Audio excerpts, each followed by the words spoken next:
Bem-vindo, pessoal, ao terceiro episódio do podcast da 3R4 Seguros. Aqui a gente traz empreendedores, gestores, profissionais que estão enfrentando aí o dia a dia. Eu trago hoje a Rafaela Martins, da Manacá Partners, que eu tenho um prazer de receber e tem um episódio super bacana hoje. Rafaela, por favor, se apresenta para quem não te conhece. Obrigada, Igor. Prazer estar aqui com vocês. Eu sou a Rafaela Martins, pessoal que está de casa, da Manacá Partners, é uma consultoria que trabalha com melhoria de performance corporativa. Então, como é que a gente melhora a eficiência, traz mais resultado. Eu sou gaúcha, mas moro em São Paulo já há um tempo. Tenho origem de consultoria já desde a época de faculdade lá, eu sou formada em administração no Rio Grande do Sul, na Federal, e lá na época da faculdade eu comecei a trabalhar com empresa júnior, que trabalha que são criadas dentro das universidades para prestar consultoria para o mercado, e lá meio que criou a minha intenção ali, meu desejo de trabalhar e o meu gosto de trabalhar com consultoria. Depois tive uma passagem um tempo pela Gerdau e aí acabei entrando no mundo da consultoria com a Cosin Consulting, que foi a consultoria que eu trabalhei por 5 anos, de 2010 a 2015. Muito tempo no Rio Grande do Sul, depois comecei a vir tocar projetos em São Paulo. E aí teve um período que eu resolvi acompanhar o meu marido meu marido é da área acadêmica, e foi fazer uma parte do doutorado dele na Califórnia, e eu peguei uma licença e fui com ele acompanhar esse período. Era para a gente ficar ali 2 meses, mas quem que vai para a Califórnia não quer ficar um pouquinho mais? Acabamos ficando um pouquinho mais. E aí, nesse meio tempo, resolvi me desligar por um tempo da consultoria. Acabei até fazendo trabalhos lá na Califórnia. E naquele momento a gente estava, eu digo, poxa, tá tudo meio incerto ainda. Quem sabe a gente já estava casado, Eu disse, quem sabe a gente vai para o plano do baby, de filhos. E aí eu engravidei logo na sequência, Descobri ainda no Brasil, mas na sequência engravidei. E aí eu entendi o que era realmente empreender na veia, Embora eu já venha de uma família empreendedora, minha mãe é empreendedora, meu avô era empreendedor, então sempre vivi isso muito com eles, mas tinha chegado a minha vez de empreender, porque eu digo, naquela época ainda não era moda, contratarem mulheres grávidas. É verdade, Então eu disse, bom, eu entendi que ali era o momento de eu realmente tomar uma iniciativa e eu criei a minha consultoria. Comecei fazendo projetos menores lá no Rio Grande do Sul, até a Joana nascer, consegui dar um tempo ainda de me dedicar para a maternidade, que foi muito bom. Até que a gente começou a vir para São Paulo, Fui primeiro para Campinas, que meu marido foi fazer um pós-doutorado lá. Minha filha ainda era pequena e nesse momento eu comecei a prestar consultoria para uma associação no mercado financeiro chamada Planejar, que é a entidade que gerencia certificações, o CFP quem trabalha com Wealth Management, planejamento financeiro. Comecei a prestar consultoria para eles, uma parte mais de gestão de projetos, até que o superintendente na época me convidou para assumir ali a gestão da operação da associação e eu vim para São Paulo oficialmente. Aí fiquei 3 anos e meio na associação, foi quando eu também tive um novo amor ali de planejamento financeiro, porque eu já era apaixonada por consultoria e quando a gente entra no mundo de planejamento financeiro, eu disse, poxa, a importância das pessoas olharem para isso, e se organizarem, pensarem a sua vida financeira desde o início, e pensando numa aposentadoria, enfim. E, enfim, cheguei em um período que fiquei ali ainda na associação e resolvi, poxa, acho que chegou o momento de voltar para o mercado, e queria voltar para a empresa grande. E eu pensava muito assim, eu quero ter o segundo filho, também quero ter uma empresa grande, com um pacote de benefícios, que tenha uma licença maternidade, Tava com esse era o espírito. Saí muito bem com este plano em mente, comecei a fazer entrevistas, e aí veio o convite para eu voltar para a Cosin Consulting, que fazia parte de um grupo maior, que era o grupo Dentsu, que tinha comprado a Cosin lá em 2015. Eu disse, olha, de certa forma não deixa de ser uma grande empresa, que eu acho que está um pouco em linha com o que eu estava buscando.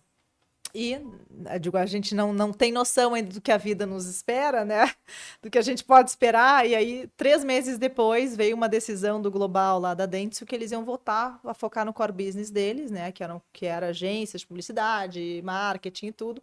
E que aquilo que não era core, que eram consultorias, que tinham a Cosin e outras consultorias no mundo, iam ser encerradas.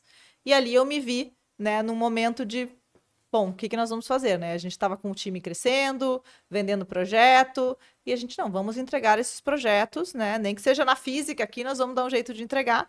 E na conversa com os clientes foram muito bacanas. Disse, olha, não interessa onde vocês estão, a gente gosta do trabalho de vocês, o importante é terminar o projeto. E aí a gente resolveu se unir e criamos a Manacá Partners. Então, assim nasceu a Manacá, né? A gente, na época, chamou novamente um dos sócios fundadores da Cozinha lá atrás, que é o Alexandre Ribeiro. O Alexandre já tinha até essa marca Manacá criada. Aí ele disse, não, vamos tombar isso tudo para cá e a gente faz esse negócio acontecer. Então, agora já estamos aí há 3 anos e meio. E o que é curioso, eu acho que dessa fase, né? Eu acho que depois, né, eu conto aqui um pouquinho mais, mas foi um período bem desafiador ali eu estava com a intenção de virar, né, voltar a estar numa grande empresa, enfim, funcionária, e aí me vi no colo com uma grande oportunidade de abrir uma empresa, né, empreender aí com um time maior, né, e ainda tive o baque na sequência, que eu falei que o plano era ter o filho, na sequência eu descobri que eu já não ia mais poder ter, porque eu já estava entrando na menopausa. Depois eu conto um pouquinho mais esse tema, mas, enfim, foram 2 coisas ali bem impactantes, mas que agora, depois que a gente vai crescendo, vai estruturando melhor as coisas, a gente vai encaminhando melhor e a empresa está indo super bem, graças a Deus. Que legal, que legal, que história bacana, né? Até imagino Stanford, quanta coisa que você viu por lá. Lá é uma escola de empreendedorismo também, né? Também. Lá você acaba entendendo que muita gente tem esse sabor do empreendedorismo, né? Acho que isso mexe também quando você toma decisão tá aqui, ali né? no Vale do Silício, né? A gente estava ali muito perto, a gente ficou em Berkeley, mas a parte de Stanford foram alguns cursos de extensão que eu fiz, né? Mas todo mundo que está lá está respirando o empreendedorismo, né? Tá ali ou porque tem alguma ideia, ou porque já está com alguma startup, ou porque tem alguma empresa. Até na época lá eu me envolvi com esses grupos, né? Seja de hackathon, empresas que estão, startups que estão começando a buscar, né, investidores. Então comecei a acompanhar um pouquinho também mais esse mundo de startup, querendo ou não, isso tudo, né, de alguma forma ajudou depois na criação aqui de Manacá. Imagino que sim, né? Porque se eu entendo bem o trabalho da Manacá, o trabalho de consultoria, até a gente estava falando aqui um pouquinho antes, né? Exato. É um trabalho, não sei se eu posso chamar de inteligência as a service, né? Você está, de certa forma, né? Você não é exatamente da companhia, mas você traz a tua inteligência, o teu leque de instrumentos para aquela companhia, né? E a companhia paga para aquele projeto, né? E depois absorve aquela inteligência e segue. Possivelmente vão ter outros projetos que você vai tocar, né? Imagino que quando você olha para todo esse repertório de sistemas que você viu, de pessoas, de tentativas diversas de soluções, eu acho que você traz isso para o dia a dia. Tô certo no que eu acho do que faz a Manacá? É isso? A Manacá, sim, eu acho que a gente é uma empresa, eu costumo dizer que a gente é uma empresa de gente, né, Igor? Então, são pessoas que estão ali à disposição para pensar as melhores soluções para os seus clientes, né? Então, as empresas, eu sempre falo que a gente é feita toda empresa é feita de pessoas que executam processos por meio de tecnologia. Isso eu sempre falo, tem até podcast nosso que eu já falei gravando isso, né? E toda vez que a gente entra num projeto, eu preciso necessariamente olhar para esses 3 pilares, né? Eu preciso olhar quem são as pessoas que estão executando quais processos, e aí sim, tá, qual é a melhor tecnologia e solução para atender aquela necessidade, né, das empresas. E a gente acaba a gente customiza, né, utiliza de melhores práticas, melhores metodologias de mercado para trazer uma melhor solução, né? Então eu uso desde metodologias, né, que a gente aprende desde a época, às vezes, de faculdade, né, até metodologias novas que vão surgindo, e a gente também tem algumas metodologias próprias, né, que a gente desenvolveu, e quais são as tecnologias que, integradas a essas metodologias, né, trazem mais eficiência. Então, a gente é uma empresa que traz melhoria de performance corporativa, né, pelo menos em um desses 3 pilares, seja em pessoas, processo, tecnologia, mas normalmente esses 3 andam muito juntos, né. E você está hoje responsável pelo RH da Manacá? Também, na verdade, nós somos 4 sócios hoje na empresa, né? E consultoria, todos nós, a gente não tem um comercial, né? Todo mundo é comercial. Então, os 4 sócios têm um papel igual ali de comercial, né? Temos metas iguais, enfim, para fazer acontecer. Mas a gente se dividiu ali em alguns papéis, né, dentro da empresa para poder, a parte mais administrativa, né? Então, um cuida mais da parte mais financeira, outro cuida mais do marketing, eu cuido um pouco de RH, um pouco de jurídico, né? E tem uma outra pessoa que cuida mais de tecnologia, enfim, assim a gente vai se dividindo para dar conta, até porque a gente ainda é uma empresa pequena, né? A gente ainda se considera, de alguma forma, uma startup. Hoje a gente está em torno de 35 pessoas, né, no time, mas, enfim, é uma empresa que já nasceu com quase 25 pessoas, né? Então, já nasceu com um time robusto, porque a gente já tinha projetos para tocar. Mas ela vem crescendo, né, de uma forma aí mais orgânica, né? E aos poucos, a consultoria é um trabalho muito de reputação, né, Igor? Então, tem muita indicação, né? A gente ainda é uma empresa nova, embora as pessoas conheçam muito, às vezes, os nossos CPFs, a empresa ainda está sendo conhecida, né? Então, aos pouquinhos, a gente vê que o telefone começa a tocar, que as empresas já estão conhecendo, já estão referenciando a Manacá para outros projetos, e a gente já vai mais procurado, mas tem um trabalho ali ativo, né, de prospecção ainda grande, então a gente está sempre tendo que equilibrar, né? Então, estou sempre equilibrando o pratinho desde a seleção, atração e seleção de time, né, desenvolvimento de time e também a prospecção comercial, que todos nós temos essa função. Não, eu imagino. E assim, eu sei que são profissionais super qualificados, né? São 35 pessoas muito qualificadas, né? E que devem ter ali seus anseios, suas vontades. Enfim, deve ser um desafio enorme você cuidar dessa parte RH para um time tão complexo, né? Na ideia de que são muito bons profissionais, né? Exato. Que muitas vezes podem, talvez eles se autogerem muitas vezes, né? Então, assim, a gente estava conversando há pouco aqui antes de começar, que você tem ali como base ali alguns pilares, né, de saúde, que você se preocupa com isso e tal. Como é que isso é no dia a dia para tratar com essas pessoas, né, no teu time, com sócios, e com o time que está em campo? Imagino que também tem bastante gente em campo, né? Dentro do cliente, você tem essa distância aí um pouco... Isso é um baita desafio, né? Esse é um baita desafio mesmo, porque a gente todos os nossos consultores, querendo ou não, a gente trabalha por projetos, né? Então, às vezes eu tenho projetos que são de 2 meses, às vezes de 6 meses, às vezes projetos mais longos. Então, cada pessoa do time toda hora está vivenciando experiências, às vezes, completamente diferentes. Projetos de escopos completamente diferentes, né? O cliente com culturas completamente diferentes. Então, eu costumo dizer que, sempre falo para o time, gente, a gente tem que estar muito bem para poder entregar um projeto bem, né? Um projeto bom, fazer boas entregas. Então, o que significa estar bem? Eu sempre falo que nós somos 4 pilares, né?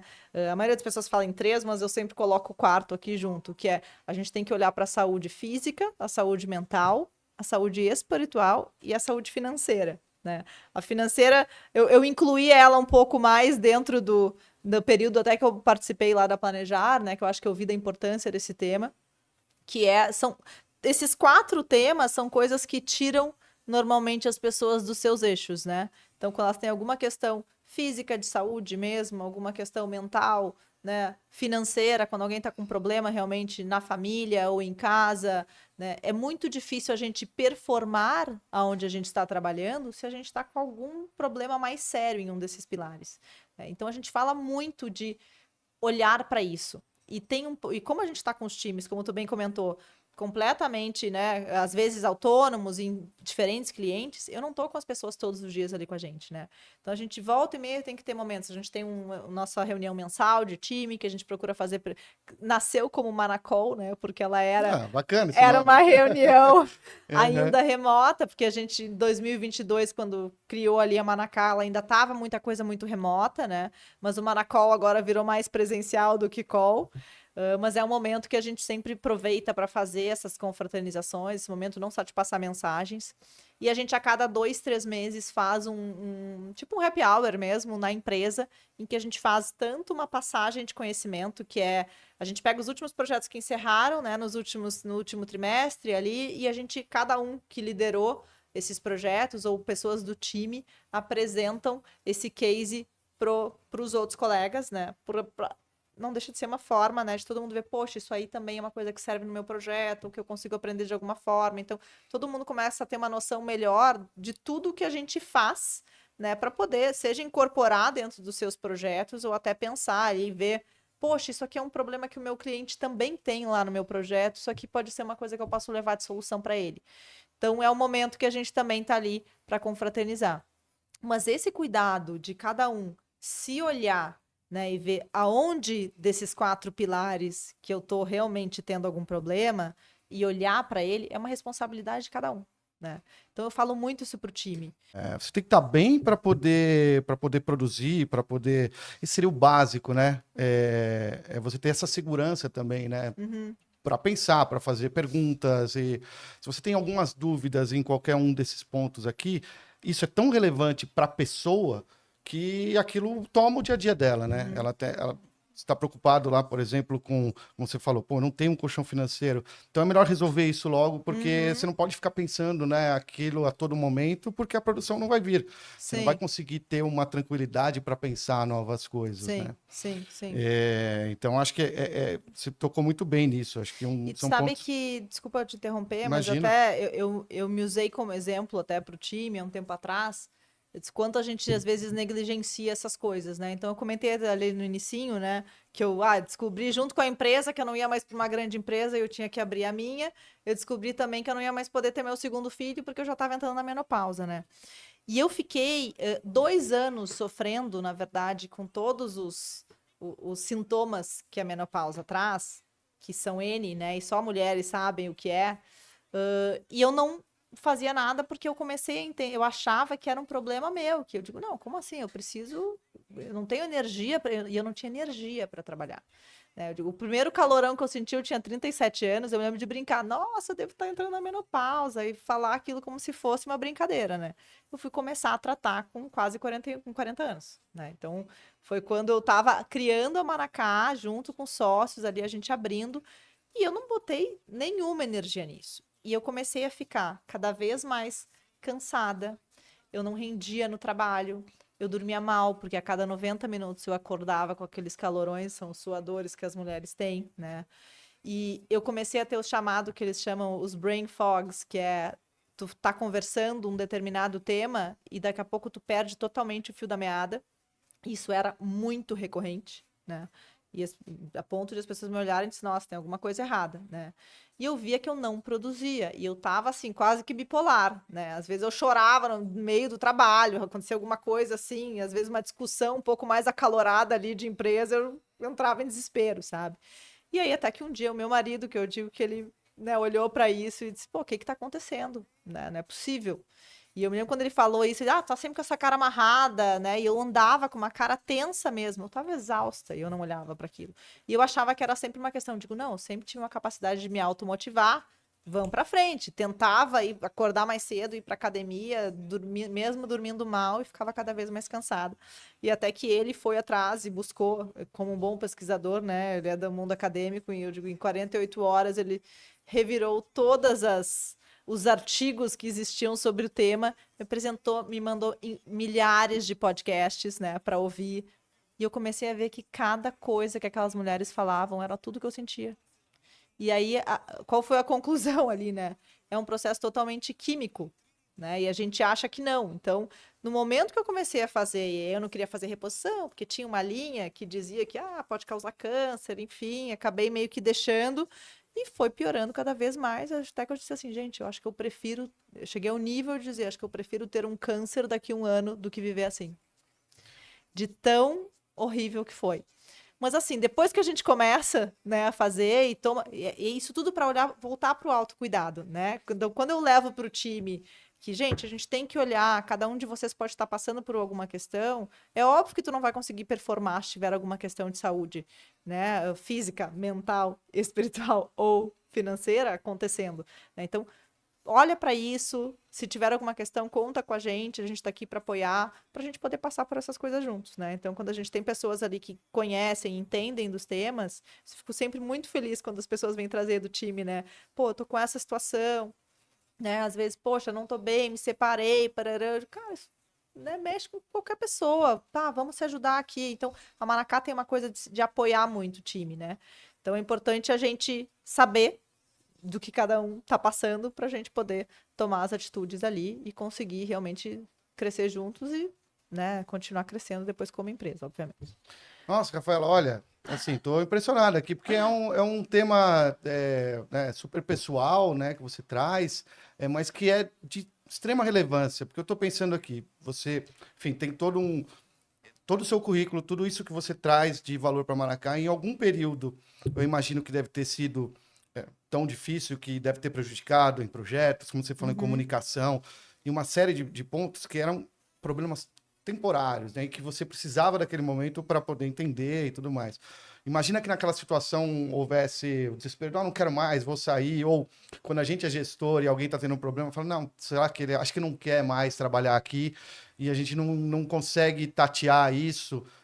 Eu lembro quando a gente estava criando a 3R4 Seguros, e isso foi uma história que me bateu bem importante. A gente foi conversar com os RHs, eu não sou da área de RH, né, anteriormente, eu sou mais da área de departamentos de empresa, fui de departamento de cobrança, de crédito, vendi Bitcoin atacado, enfim, coisas coisas malucas ali, né? Aleatórias. Mas não diretamente em RH. Então eu fui na fonte conversar e ver quais eram os desafios. E o desafio que me lembrou agora que você comentou foi o seguinte: uma gestora de RH, a gente conversando, e aí né, ainda a pandemia ainda fazia né, fazia parte ainda da nossa conversa, acho que a gente está conseguindo entender um pouco o que foi, mas naquele momento ainda estava mais turvo, né?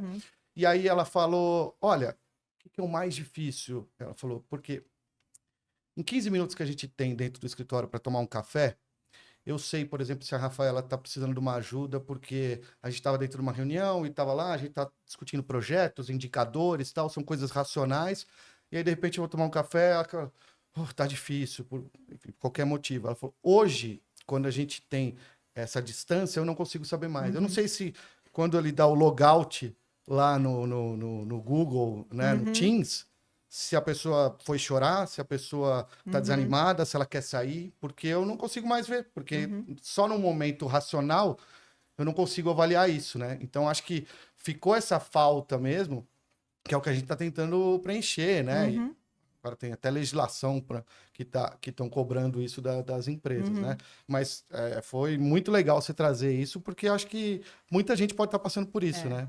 Não, eu acho que eu sempre falo que eu gosto de falar isso porque os maridos, os irmãos, pais, os homens, é importante olhar para saber que a mulher, até esses tempos você estava vendo, enfim, rede social, e aí apareceu um post que eu achei tão engraçado, que era justamente era assim, era um homem fazendo academia e a mulher do lado fazendo academia, só que como se estivesse passando pelo ciclo do mês, né?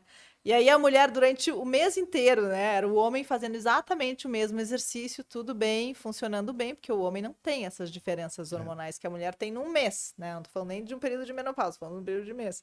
E a mulher ali no período, primeiro ela fez um pouquinho com ele do lado, depois ela tava tirada no chão, depois ela tava com uma raiva querendo matar ele, depois ela tava pulando animadíssima, enfim, cada hora com humor diferente, né? E é isso, as mulheres são seres muito complexos. Homem Né? também é. Homem também, né? Mas a gente passa por essas mudanças ao longo de um mês inteiro, né? É verdade. E quando a gente entra num período de menopausa, é um período que isso fica ainda mais latente, né? Porque a gente já, quando a gente está num período normal, a gente, querendo ou não, vai aprendendo a lidar, né? A mulher, poxa, eu já sei que esse período aqui é o período que eu vou estar mais incomodada, vou estar sem menos energia, parará. Mas na menopausa é novo. E aí tu começa a achar, eu me lembro que eu me sentia culpada, eu digo, gente, como assim? Eu não consigo ter energia e eu não tô conseguindo ver a luz, a motivação para sair, né? Eu me lembro de, inclusive, de sonhar de que eu tava assim, tipo, mergulhando no mar, e aí eu tava tentando sair para respirar, e quando eu ia sair para respirar, uma coisa me puxava. Eu sonhava com aquilo e era exatamente a minha sensação de não conseguir sair para respirar.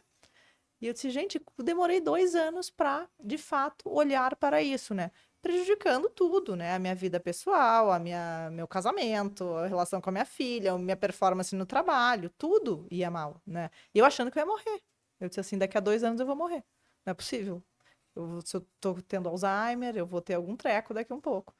E quando a gente vê que a gente dá atenção, né? E realmente toma as atitudes corretas, né? Seja por medicação, seja por qualquer outra coisa, a gente começa a voltar nos trilhos. Eu digo, bom, agora acho que eu já posso chegar aos 100, já consegui, né, revigorar ali, atravessar esse momento, mas a gente tem que observar, né? Às vezes nós somos um ser orgânico ali que vai mudando ao longo do tempo. Então você observa e isso tudo vai acontecendo com a empresa rodando, né? Com as pessoas entrando, projetos novos acontecendo. Cobrança do dia a dia. Cobrança de dia a dia, né? E a gente está num papel ali como gestor e sócios de empresa, né? Que a gente tem que garantir a performance da empresa e dos projetos, né? Então é isso, é um negócio complexo, mas o importante é a gente estar atento, né? Tanto a gente quanto ao time. E mostrar que tudo bem, né? Tem momentos ruins, períodos que a gente passa, e depois quando a gente olha para trás e diz, poxa, que bom que eu superei aquilo, né? Como é que eu superei, a gente poder levar isso para as pessoas como até um ponto de atenção, enfim. Que legal, Rafaela. Você sabe que eu depois fui e busquei um post seu que eu gostei bastante, que eu acho que permeia um pouco do que você está falando de inteligência artificial e inteligência emocional, né? Perfeito. Porque tem um hype aí, vamos dizer assim, de inteligência artificial, de que tudo se resolve, mas eu não sei se tudo se resolve, né? Tem o ser humano por trás ali que precisa ter esse emocional bem cuidado, né? Para primeiro fazer boas perguntas para essa IA, né? Para poder entender onde ela pode ajudar. Mas eu queria que você comentasse. Acho que foi um post super interessante aí que eu queria que você trouxesse um pouco dessa Exato. reflexão aqui para Muito gente. bom. A gente fala que no momento em que tudo é IA, né, a IE parece que está perdendo um pouco, né, de protagonismo, mas E o que que é para é quem não... inteligência emocional, né? A IA é Perfeito. inteligência artificial, mas a IE é inteligência emocional. A inteligência emocional, ela passa por isso que a gente está comentando agora, né? De a gente, de fato, pegar e entender cada um se olhar, né, e saber, poxa, onde é que estão os meus pontos aqui que eu preciso melhorar, né? Que eu não estou feliz com a minha performance, ou que, enfim, tem alguma questão, seja na minha família aqui, ou na minha vida, né, que não está indo bem. A nossa mente, ela gosta de nos limitar bastante, né? Então a gente tem que cuidar muito para não acreditar muito naquilo que ela nos conta, né? Porque ela às vezes acaba querendo fazer com que a gente, né, até performe menos, né? A gente às vezes se boicota muito, né? Então, ter a inteligência emocional, né? Que é saber quais são esses gatilhos que faz cada um de nós, às vezes, perder o fio, né? Ou desacreditar até no seu próprio potencial. Isso é muito importante, né? E hoje, com a IA no mundo, né? De social media, enfim, as pessoas... É muito fácil a gente perder isso, né? Esse olhar para a inteligência emocional e a gente ficar conectado com aquele mundo, né, maravilhoso das mídias sociais, que tudo é lindo, todo mundo é belo, todo mundo é feliz, todo mundo viaja, né? E na verdade está todo mundo ali vivendo, né, uma série de questões que precisam ser olhadas, né? Então, no momento que eu abro aquele, fico lá passando, né, uma rede social, eu tô tirando o foco daquilo que de fato eu preciso olhar, né? Que é seja para as suas questões, todo mundo tem seus traumas de infância, né? Todo mundo, toda criança, todo ser humano tem algum trauma que foi criado lá atrás. E até um parênteses, né? Esses tempos eu estava falando com uma amiga psicóloga e a minha filha, eu tenho uma filha de 9 anos, né? Tu também com filha deve pensar um pouco sobre isso. E eu fiquei pensando, tipo, cara, como é que eu conversando com ela, porque ela é especializada em crianças, né? E como é que a gente faz para não traumatizar, né? O que eu poderia fazer para não traumatizar a minha filha, né? Ela não ter nada impactante na vida dela. E eu me lembro dela falar assim, ela disse, Rafa, a verdade é que a nossa até moral, né? O que a gente, a forma que a gente, as coisas que a gente acredita, elas são baseadas em pequenos traumas, né? Então, toda a vida, às vezes, a criança que não ganhou determinado brinquedo que queria, é um trauma? Não, é um pequeno trauma, né? Que causou, mas que aquilo mostrou para ela algum valor, né? Então, na verdade, o caráter do ser humano, ele é criado a partir desses pequenos traumas. O grande desafio que a gente tem que tentar evitar são os grandes traumas, né? Tem alguns que são evitáveis, outros nem tanto, né? Quando tem, enfim, uma morte, alguém, são traumas que ficam e que a gente não consegue evitar.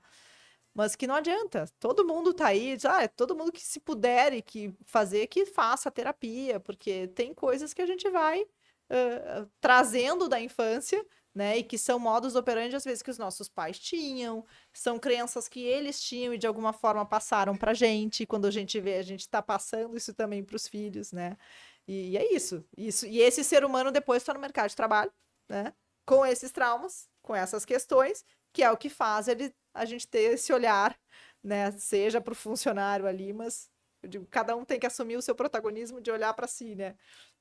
Mas é um tema interessante, assim, quando a gente olha da concepção, né, do desenvolvimento do ser humano mesmo, e agora com esse mundo que a gente está falando mesmo de IA e de rede social, é mais difícil ainda a gente olhar para isso, né? Tanto é que tem esses montes aí até de séries mais complexas, saíram adolescente, né, que todo mundo falou tanto, enfim.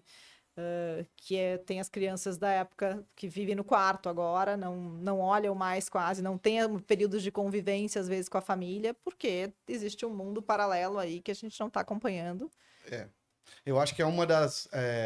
dentre todas as atividades que a gente desenvolve, né? Você bem falou, a gente tem filhos pequenos ainda, talvez o que eu acho mais difícil é o de pai, porque a gente nunca sabe essa dosagem, né? Em que momento, né? Eu acho que alguns trauminhas, vamos dizer assim, são importantes. É preciso ter ali, né? Hoje tem tudo muito disponível, né? Então, eu lembro quando a primeira vez eu tentei evitar tela, a gente, né, sempre tem, depois abre um pouco a mão, daí coloca alguns dias, enfim. Mas eu observei alguma coisa que era... ela gostava de ver alguns videozinhos de YouTube e tal, né? Uns desenhos. E a gente sempre colocava na TV, né? Uhum. E de certa forma a gente controlava ali, né? Claro. E, poxa, às vezes tem um almoço, alguma coisa que tá fora e ela via no celular, ela entendeu que no celular ela tinha controle, né? Uhum. Então, não gostou, passa pra frente, troca e Uhum. tal. E eu só fui perceber isso quando, assim, ó, tem que assistir. Não, vamos colocar ali na TV. Não, na TV eu não quero, eu quero no celular. Falei, mas é igual. Não, não é igual, não é igual. Depois você para pra pensar e fala assim, não, não é igual. Não é igual. Não é igual, porque lá ela tem o controle, ela pode escolher e tal. Então, assim, eu acho que esse é o mais difícil que a gente tem, né, de trabalho aí, né, como pais, até porque a gente também tá inserido nisso. Quantas vezes eu já não tô no Rios lá, e tô passando e vendo bobagem e dá risada e tal, e eu tô há meia hora e ela tá do meu lado, que eu não falei com ela. É lógico, né? Exato. Então, assim, a gente tem que ter uma autovigilância ali, muito séria, né? De a gente olhar e também, poxa, isso aqui não é o momento, né? Digo, lá em casa a gente sempre discute. Não, agora é o momento de todo mundo deixa os gadgets, os celulares fora, né? E a gente vai ter um momento de jantar em família, né? De conversar, de falar como foi o dia. Importante, né? Enfim. E lá na Maracá, você deve ter pessoas com 20 anos, com 30 anos, com 50, enfim. Como é que tá isso aí? A gente tem a mesma idade aqui, né? E tem esses mesmos desafios, então eu compreendo bem o que você está dizendo, mas e aí? Quem está chegando agora no mercado de trabalho? Eu até vi, até puxando aqui, eu sei que você tem um programa de Summer Job. Uhum. Ou pelo menos teve no ano passado, não sei se tem... a gente teve, mas a gente sempre possibilita isso, né? Às vezes pro pessoal, teve um pessoal que veio de fora, teve uma menina que veio do Rio Grande do Sul, né? E fez um mês com a gente. Essa moça que vi. Porque assim, a consultoria, eu vou falar uma frase que eu ouvi do Alexandre, que é meu sócio, inclusive, mas quando eu fui contratada lá atrás, na Cozinha Consulting, lá em Porto Alegre, em 2010, ele que fez a minha entrevista. Ele era um dos sócios, né? E ele que foi o que me contratou. E ele pegou e me disse o seguinte, e eu sempre falo isso pro time. Ele disse, tu tá preparada para te desenvolver 5 anos em um? E eu olhei e disse, nossa, né? Tá se achando, que exagero, né? 1 ano depois, eu entendi o que ele tinha dito. Porque a consultoria, ela nos expõe a tantos tipos de temas e projetos e, enfim, metodologias e coisas, né, desafios distintos e pessoas e culturas distintas, que a gente faz quase que um PhD por ano ali, né? Eu costumo dizer que eu até falo isso bastante pro time também, eu digo, gente, a gente tem que ser meio psicólogo, porque, por exemplo, eu vou fazer um trabalho de mapeamento de processo, né? Hoje em dia a gente usa a IA para capturar, para ajudar a desenhar mais rápido e tudo, mas este momento de estar atento à pessoa, ouvir o que ela faz, entender quais são os problemas que ela está vivenciando, aonde ela demora mais para fazer alguma coisa, e é esse olhar de tu estar frente a frente, por isso que a gente gosta até às vezes de estar no presencial, isso faz toda a diferença, porque é o momento em que ela normalmente se abre, né? Ela pega e diz, poxa, isso aqui para mim no meu dia a dia é um problema, sabe? E a gente acaba fazendo, eu digo, a gente faz terapia com todo mundo, né? Porque tá ali, aí o pessoal mais novo, né, vem, poxa, mas o pessoal vem e fala de todos os problemas. Eu digo, sim, gente, nós estamos aqui para resolver os problemas da empresa e das pessoas, né? Principalmente, porque, lembra? Empresas são feitas de pessoas. Então, a gente tem que resolver o problema das pessoas, aí a gente resolve o problema da empresa. É o RP, né? O resolvedor de problemas. Exato. Hoje, quando a gente fala de gerações, né, Igor, então também tem um desafio grande, né? O que as pessoas querem hoje em dia, os profissionais, é diferente, né, da forma de trabalho, do que as pessoas acreditavam lá antigamente. Então, antigamente as pessoas trabalhavam, às vezes queriam ficar uma vida inteira numa empresa, né, para construir aquele patrimônio e depois aproveitar, né? Hoje em dia, a gente não, a gente quer aproveitar enquanto a gente trabalha, né? A vida é uma só, então tá todo mundo ali querendo viver. Então, ao mesmo tempo, a gente tem que estar atento ali quando, como líderes, né? Quais são as expectativas e os anseios das gerações distintas, né? Para a gente aprender a lidar melhor. Porque a forma que eu dou, inclusive, um feedback para uma pessoa de 50 anos é diferente, talvez, da forma que eu vou dar um feedback para uma pessoa de 20 anos. Ela vai interpretar diferente, ainda que seja o mesmo feedback, né? Então, a gente tem que estar muito atento, assim, a essas mudanças de gerações, né? Até a gente estava num evento esses dias, quando a gente estava falando um pouquinho ali de planejamento financeiro, né? Eles estavam falando das diferenças das gerações lidando com o dinheiro, né? Que uma parte, os millennials versus a geração X, né? E é justamente isso. Os millennials têm uma questão mais de... para hoje, né? Imediatismo, né? Isso. Então, eles são muito mais imediatistas, mas ao mesmo tempo, talvez a gente tenha que ter um meio termo, né? Não olhar, não ser tão geração X de acumular, para depois usufruir, mas também não ganhar hoje para gastar hoje, né? E amanhã um novo dia e deixa a vida me levar. É né? verdade, porque a gente pode fazer um balanço importante disso, Exato. né? Porque às vezes a gente também foi criado naquela do estude, trabalhe, aposentadoria, né? Exato. Uma linha reta ali, que ela não é mais reta, né? Você tem, enfim, você tem vários pontos na sua vida ali que precisam de serem balanceados conforme o momento que você tá, né? Exato. Não, imagina, a gente estava até falando também sobre isso esses dias. Antigamente a gente vivia, sei lá, até os 70, 80, né? Então, tu te aposentar com 60 anos, ok, uma aposentadoria por 10 anos. Agora tu te aposenta com 60 ou 65 e tu tem até os 100 para se manter, né? Então, essa parte de realmente planejar alguma coisa e ter uma reserva, né, para pensar lá no futuro, quando não tiver já como etapa, a gente fala da curva da vitalidade, né, no mundo do planejamento financeiro. Sim, então, sim. essa curva... Que é usada, inclusive, a curva para seguros Exato. e tudo mais. A gente está na fase, nós aqui, da acumulação, né? Que é a fase em que a gente trabalha e gera riqueza, como a gente diz, né? Então, a partir de um determinado momento, isso começa a se estagnar e a gente começa a ter que consumir esta riqueza, né? Ou a gente consegue construir um patrimônio suficiente que a gente consegue viver da famosa viver de renda, né? E que daí isso se o sonho mantém. de todos. É o sonho de todos, né? Mas tá cada vez mais difícil, né? Porque se a gente vai até o 100, eu tô uma avó que chegou no 101 já. Que legal, é? Enfim, super bem ali, eu né? tive uma bisavó italiana. Essas que gringas eu fui a gente foi no aniversário de 100 anos e ela cantou parabéns, ela foi até 103 anos. Impressionante, né? Impressionante. E aí, só um parênteses de vó agora que tu falou, eu lembrei da minha mãe comentou esses dias que foi na casa dela e ela comentou o seguinte, imagina, 101 anos, né? E ela chegou e disse, mãe, aí, como é que tu tá? E ela, já com 101 anos, né, tá mais gordinha, obviamente, e até é bom, né, pro velhinho, enfim. É verdade. E aí ela veio assim, vocês têm que me dizer, me ajudar, como é que eu faço para perder essa barriga? E eu disse, gente, com 101 anos, preocupada como é que ela vai perder a barriga? Olha que amor. Mas esse é o autocuidado, entendeu? É aquilo que eu digo, quando a gente olha para as nossas questões, e ainda eu achei um amor, que bom que ela ainda está preocupada com isso, né? Porque se ela está preocupada com isso, ela ainda tem aí o estímulo para viver, né? Para continuar. Sem dúvida, não, então... Esse cuidado mostra o amor que ela tem, né? Exato, maravilhoso. Enfim. Muito legal. Mas eu queria voltar um pouco também às atividades que você tem na Manacá. Tá bom. Porque o que eu acho super interessante no trabalho de vocês, e que imagino que é o grande desafio que você bem comentou há pouco tempo, é que você passa por diversos projetos, por diversos tipos de problema. Eu costumo dizer que não existe problema inédito, certo? A não ser lá, que eu falo talvez tenha, por exemplo, alucinação de A é um problema inédito, não tinha mais. Não existia antes. Mas geralmente não existe problema inédito. Alguém já passou por aquele problema e resolveu de alguma forma.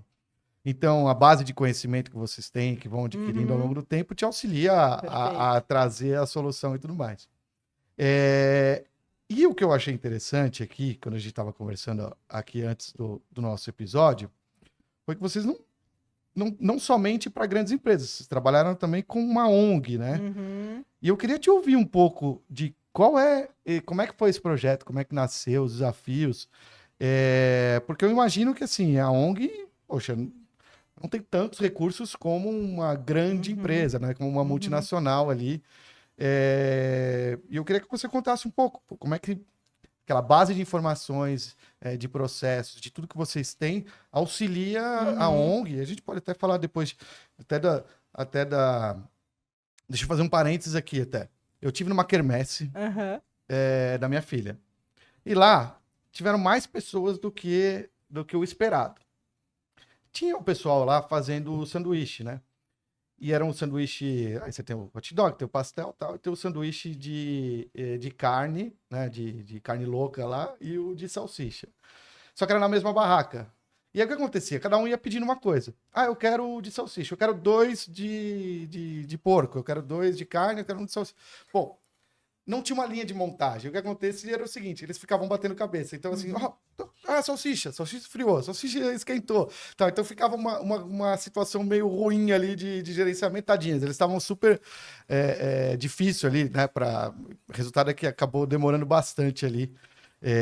Tô me estendendo um pouco, mas era para mostrar o seguinte: a falta de processo, e obviamente eles estavam na melhor das intenções lá, o intuito não é falar daquele processo em si, mas era nítido que se a gente tivesse ali uma organização um pouquinho melhor, sairia melhor. Poxa, né? Exemplo, McDonald's e tudo mais, né? Então, a pequena empresa sofre com isso, né? E vocês, com uma ONG, que imagino ser uma pequena empresa com boas intenções ali, e com poucos recursos, como é que foi isso aí? Me conta para eu poder entender como é que vocês pergunta. Eu acho que fazem. assim, dois pontos aqui, né? Primeiro, sem falar de ONG especificamente, toda e qualquer empresa tem processo, como a gente falou lá no início, né? Que tem Desde a oportunidade de quermesse, melhorar. né? E a gente diz que o consultor é uma raça também complexa. A gente tem mania, toda vez que a gente vai em algum lugar desse, a gente olha ali, poxa, olha ali, como é que a gente melhora aquilo? A gente tá toda hora, tá desde a fila, né, da farmácia até o restaurante que demorou, até tudo, a gente vai sempre calculando. Esse tempo eu tava com meu sócio num restaurante, ele disse, poxa, demorou 1 hora para vir o prato. Né? Ele, poxa, mas olha lá, a gente tem 6 pessoas só na cozinha, sendo que 2 estão fazendo não sei o quê. Ele já tava de olho ali, né? Então é o mal do consultor, tá sempre tentando resolver problema, enfim. Mas quando a gente fala em ONG, acho que um parênteses importante existem ONGs enormes, né? Então Perfeito. que já tem, não necessariamente a ONG é uma empresa pequena, né? Ela pode ser, várias são pequenas, né? Mas entidades sem fins lucrativos, pequenas, mas várias são grandes, né? E eles sofrem do mesmo mal de qualquer empresa que cresce, né? Então, a ONG, no início, às vezes, ela tem uma ótima intenção, né? E ela tem sempre um grande problema, em geral, das ONGs, é a falta de recursos, né? Mas a partir do momento em que tu já tem recursos, talvez mais perenes estabelecidos, tu começa a crescer a tua estrutura e tu começa a ter problemas de, poxa, quem faz o quê? Eu preciso definir uma estrutura organizacional para essa empresa, eu preciso estabelecer quais pessoas vão fazer quais atividades, qual o processo que vai acontecer, né? E isso tanto para pequena quanto para grande. Então a gente chega em qualquer empresa, né, para olhar, por exemplo, desafios ali de processo ou até de automação, né? Eu costumo dizer quando hoje em dia todo mundo quer automatizar tudo, né, e ter um mínimo de interação humana, mas quando tu automatiza determinadas questões sem olhar bem o processo e quais são as pessoas que executam aquilo, tu escala o problema, né? Então aquilo que era um problema pontual, tu acaba escalando aquilo 1000 vezes. E numa ONG não é diferente. Né? Então, ela também tem seus processos que ela precisa estruturar e organizar, e tem pessoas ali por trás daquilo, né? Fazendo aquela operação acontecer, e também sistemas e soluções que ela precisa utilizar e integrar para que essa operação aconteça da melhor forma. Então, o processo, eu digo, os 3 pilares estão sempre conectados, né? Seja na ONG, na empresa, na pequena na pequena empresa ou na grande empresa. E o trabalho de vocês está em identificar isso, né? Identificar qual é o problema. Você não chega com um pacote, né? Ó, tá aqui a solução Manacá de... A gente tem De- assim, depende, às vezes a empresa tem uma certa clareza do problema dela, Tá bom. né? Ela diz, poxa, o meu problema tá aqui. Então a gente tá fazendo uma proposta para um cliente agora, o problema dela é organizar o financeiro dela, né? Essa é uma empresa pequena, de fato, ela não tem organização do fluxo de caixa, ela foi um spin-off de uma outra operação, né? E que ela ainda bebe um pouco daquela estrutura daquela outra empresa, mas ela precisa agora desmamar e ter uma operação própria. Então a gente vai organizar aquela área. Uma coisa. E aí a gente traz, ok, que soluções que existem no mercado que vão te ajudar a trazer isso, né? Existem ERPs mais simples que ela pode utilizar, implantar, a gente ajuda a selecionar qual é a melhor solução e fazer o primeiro setup ali e os relatórios, como é que ela vai controlar. E tem toda uma parte de entender do business, né? De pegar e dizer, tá, quais são as categorias que eu preciso acompanhar? Que tipo de serviço ou produto que eu vendo que eu preciso fazer os ajustes nesse sistema aqui para depois eu acompanhar a performance desse negócio, né? Então, a gente vai fazendo as adaptações para aquele negócio. Mas eu tenho casos que poxa, eu tenho uma operação logística aqui que eu não tenho controle nenhum de como é que estão os meus tempos de entrega, eu tenho um monte de reclamação e a empresa, pô, não sei onde é que está o problema. Aí a gente entra de uma forma investigativa mesmo. Bom, vamos encontrar. A gente faz o caminho daquela operação, né? Desde lá do pedido, né? Como é que aquilo vai para o time de, sei lá, do centro de distribuição, como é que vai para o operador logístico, onde é que a gente tem, né, as conexões, onde é que cada um passa o bastão para o outro. Vamos mapeando quais são os sistemas que são envolvidos naquele processo e aí a gente vai vendo onde é que estão os gargalos, né? A partir dos gargalos a gente diz, olha, essas são os teus pontos de maior gargalo, e se a gente, né, resolver esse problema aqui, a gente resolve tantos por cento do teu problema, né? Então a gente dá luz, normalmente, para os problemas. E esse é o grande, tu sabe que consultoria, eu digo, as empresas ou amam ou odeiam, né? Não existe muito meio termo, assim, ou é aquela empresa, não, eu odeio o consultor, que vem aqui me dizer o que eu tenho que fazer, e na verdade eu já sei o que eu tenho que fazer. Ou é aqueles, poxa, eu não vivo sem uma consultoria porque, né, eu preciso ter essa expertise de fora. Mas a grande verdade é que o consultor, a gente, por ser um ser, né, um time externo, né, a gente consegue trazer não só a visão de mercado, mas a gente não tem os vícios da operação, que esse é o principal. Eu costumo dizer que tu já viu alguém que tá dentro do olho do furacão, conseguir sair, tá ali, né, cada dia apagando incêndio, no meio do olho do furacão, não consegue sair para ver o que tem de melhor prática para trazer para dentro. Não consegue, tá resolvendo o problema daqueles 1000 pedidos que deram pau, né?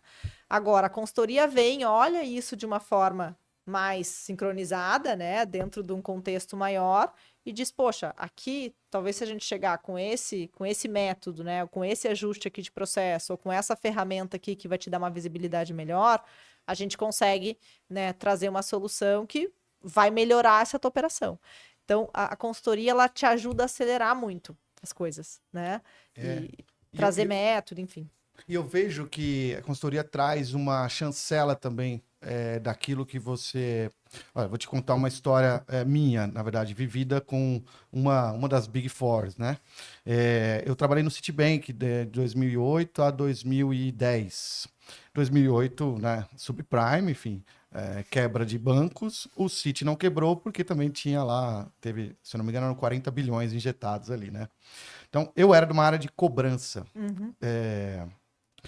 Eu ia usar aqui, vou falar pós-perda, né? Então, tudo que era recuperado de crédito não pago entrava diretamente no lucro.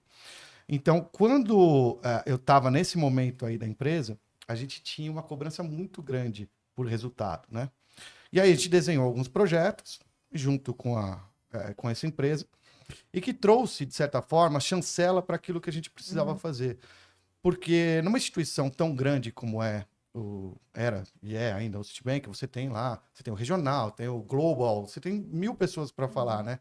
Então, às vezes, você como somente funcionário, você tem uma voz, mas quando vem um terceiro chancelando, inclusive ajudando a colocar dados, a defender, né, aquela isso, tese, você fala, olha, é isso. E eu acho que o que mais... O resultado foi super legal, assim, a gente conseguiu aumentar consideravelmente, né, nossa recuperação de crédito lá. Mas o que mais me ensinou também foi questão de metodologia e disciplina. Então, um exemplo, a gente trabalhava muito com empresas terceirizadas. Então, eu tinha uma certa limitação do que eu conseguia fazer. O que eu conseguia fazer? Bom, eu podia criar um ambiente favorável para que as empresas performassem, perdão. E aí você fala, bom, eu não vou lá sentar e ligar, eu também não vou lá contratar mais gente porque não está no meu escopo. Que coisa que a gente pode fazer? Então, junto com o mapeamento de processo, a gente descobriu, por exemplo, notas em atraso nossa, há 3, 4, 5 meses sem pagar, e aí você pensa que é um empreendedor lá e fala assim, não, eu não vou cobrar porque, de repente, a empresa é muito grande, posso perder essa conta, vou só dar um toque. Então, assim, só de começar a consertar um fluxo financeiro, a gente já deu fôlego para ter aquele terceiro trabalhando de uma forma diferenciada. Então, às vezes, esse detalhe que a gente não estava vendo porque era um processo acessório, desculpa, não é acessório, é super importante, mas dentro daquele dia a dia, você fala, não, tá sendo pago, não é possível que não tá. E quando você olha, vê no escaninho lá que tava sem pagar. Então, a essa gente, como disciplina fornecedor, sabe que às vezes não está sendo pago, não. Então, esse problema é maior, é mais comum do que tu imagina, né, Igor? Enfim, é impressionante, né? A gente vê empresas grandes, assim, com problema de desorganização mesmo, que perdem o tracking de pagamento, né? Não paguei, no caso, a consultoria, mas não paguei o determinado fornecedor porque eu não tinha aquilo mapeado, não tinha um processo, né, passando ali de, esses aqui são os pagamentos que eu tenho que fazer do dia, né, e ficava engavetado, alguém recebeu uma nota, ficou no e-mail de alguém, ou, né, isso se perde. Não, o próprio first in, first out, sabe? Alguma coisa assim de, aqui tá o meu escaninho, né? Então tem 10 notas, essa aqui não, Isso aí é chega método. outra, aí quando vai ver, a última tá há 6 meses, tá lá embaixo. Exato. Não, gente, essa tava tudo certo, né? Exato, isso é método, né? Então é trazer metodologia em prol de organização das operações das empresas, né? Então, enfim, tudo tem um pouco de organização ali mesmo e de dar luz aonde estão os problemas, né? Então, eu acho que isso é super importante para, como a gente falou, para grande empresa, para pequena empresa, para realmente trazer. Às vezes a solução está mais simples, né? Por isso que eu até citei que não tinha problema inédito. Então, não, e esse é um ponto bacana que tu trouxe, o problema ele é inédito para aquelas pessoas às vezes que estão vivendo aquele problema, né? Para a consultoria, ele até pode ser um problema que talvez nenhum dos sócios tenha vivenciado ali, né? Mas, em geral, pelo repertório que a gente tem, a gente consegue facilmente saber ali, buscar as causas raízes, né? Para a gente trazer daí uma melhor solução. Então, tem muita coisa que, esse problema a gente vê em todas as empresas. É igual, eu já sei, inclusive, como é que a gente vai resolver. Isso é muito comum. Mas aquelas coisas que são, talvez, né, mais diferentes, a gente tem aí a metodologia de entender o problema, né? E, de fato, buscar ali a melhor solução. Adequada àquela, enfim, modelo de operação da empresa, a cultura da empresa.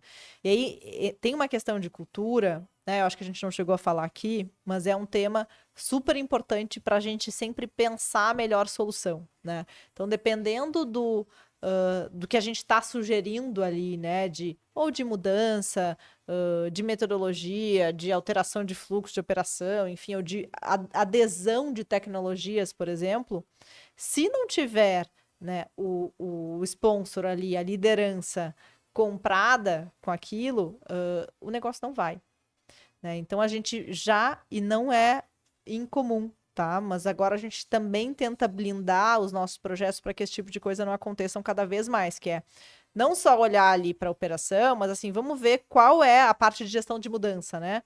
Que mudanças que eu preciso fazer, ou que ações eu preciso fazer interna para garantir que essa mudança que a gente está propondo aqui de fato seja implementada.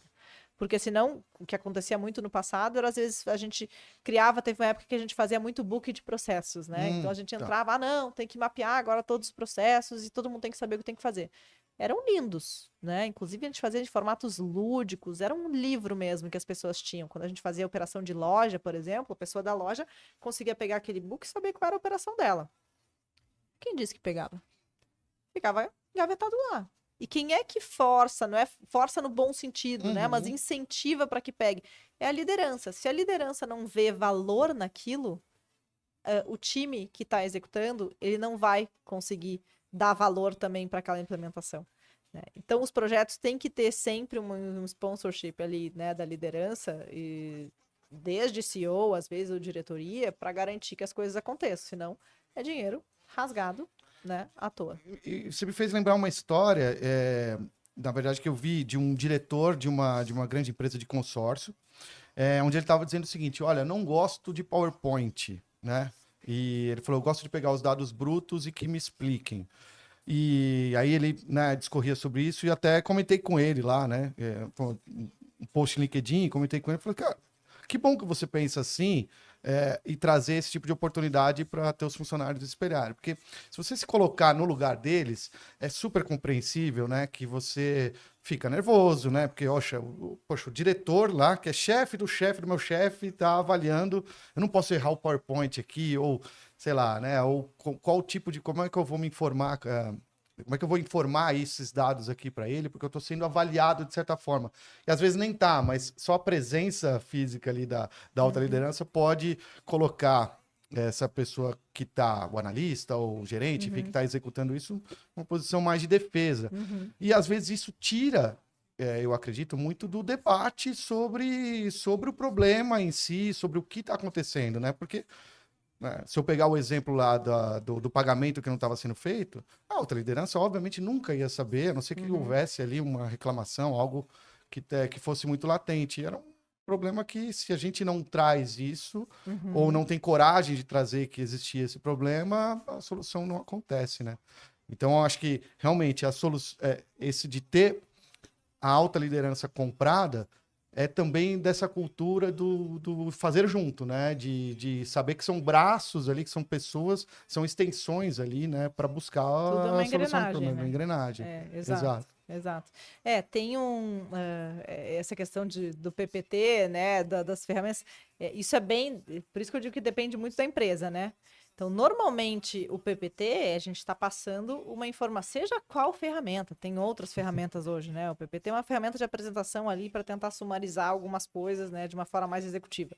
Então, ele é justamente para a gente trazer algo mais específico ali, né? Ou, eu preciso trazer um resultado para um determinado grupo de líderes, eu vou trazer os principais pontos que ele precisa saber. Mas, e aí a consultoria também entra muito bem nisso, ok, eu preciso justificar aquele número, né? Então, eu preciso ter já nos outros slides ou nos outros materiais, né? Excel, enfim, planilha, sistemas, a justificativa de por que eu cheguei naquele número, né? Então, a gente precisa ter, sim, esse racional de como é que aquela informação chegou até lá. Mas tem líderes e líderes, né? Então, a gente acaba sempre aprendendo a lidar qual é o perfil do líder.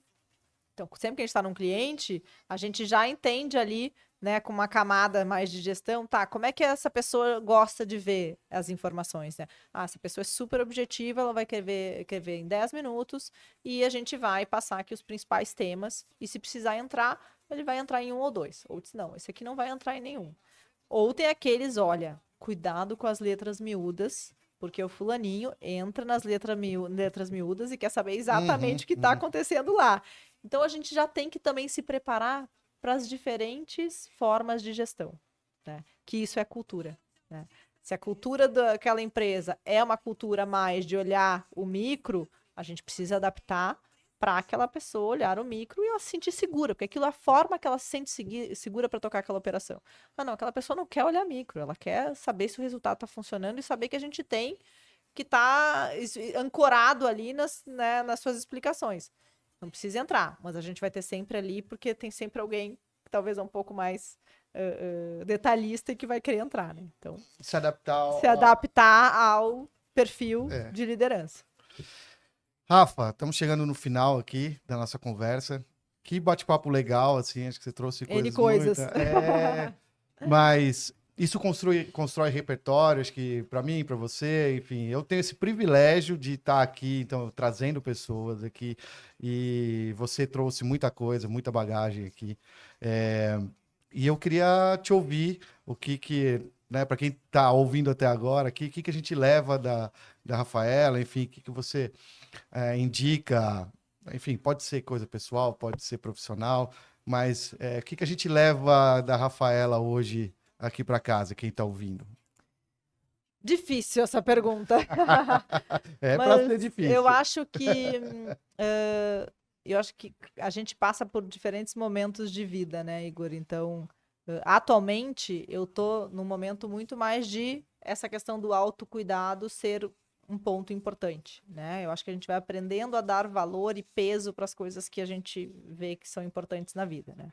Então, é este discurso de eu preciso estar bem para Manacá ir bem, né? Para os meus liderados também se sentirem, né, protagonistas, enfim, e parte da empresa. Isso tudo é uma engrenagem que precisa funcionar e eu me considero como parte, né, importante disso. Só que isso eu acho que tem que ser espelhado para cada pessoa, né? Então, cada um olhar para suas questões mesmo, né? Onde eu preciso melhorar. Não espere, né, uma empresa, o seu líder, apontar aonde você precisa melhorar. Que se ele apontar é ótimo, mas assim, esteja atento porque a gente sabe aonde a gente precisa melhorar, né? Então, é muito fácil a gente às vezes terceirizar, né, para uma liderança ou para alguém, a pessoa não me disse que isso não estava bom, mas poxa, pede feedback, né? Pergunta, não deixe, né? Não deixe a sua carreira na mão, no caso de um gestor, né? Nós somos protagonistas da nossa carreira e a nossa carreira é a profissão com aquela pessoa que lembra a saúde mental, a saúde espiritual, a saúde física e a saúde financeira, né? Esses 4 potinhos ali, como é que eles estão equilibrados, né? Se isso não tiver um pouco mais ou um pouco menos, né, um ou outro, a gente, de algum momento isso vai impactar ali na nossa performance na empresa, né? Então, acho que olhem, né, para si, vejam o que é importante para vocês, tenham os momentos de pausa, né, porque esses momentos são muito importantes. Eu sempre falo, agora eu tenho estado mais ativa em rede social também, eu falo da importância do momento da pausa, né, de tomar um chá, de parar, apreciar, né, enfim, que seja ver as nuvens, né? Ter um momento de respiro, que isso é o que nos dá energia para a gente continuar, né? Estejam com a família, com as pessoas que a gente gosta, que nos fazem bem, né? E sair um pouco da rede social, que isso é legal, mas, né, tem um limite. Tem um Vamos limite. viver a vida concreta também, né? Botar o pé na água e cuidar dos filhos, da Que família. legal. Rafa, obrigado. Bate-papo muito legal, fluiu muito bem. Obrigada a Obrigado. você. E, pessoal, esse foi o episódio com a Rafaela Martins. E fiquem ligados aí que tem muita coisa boa ainda chegando nos próximos episódios. Obrigado. Bom. Obrigado, Rafaela.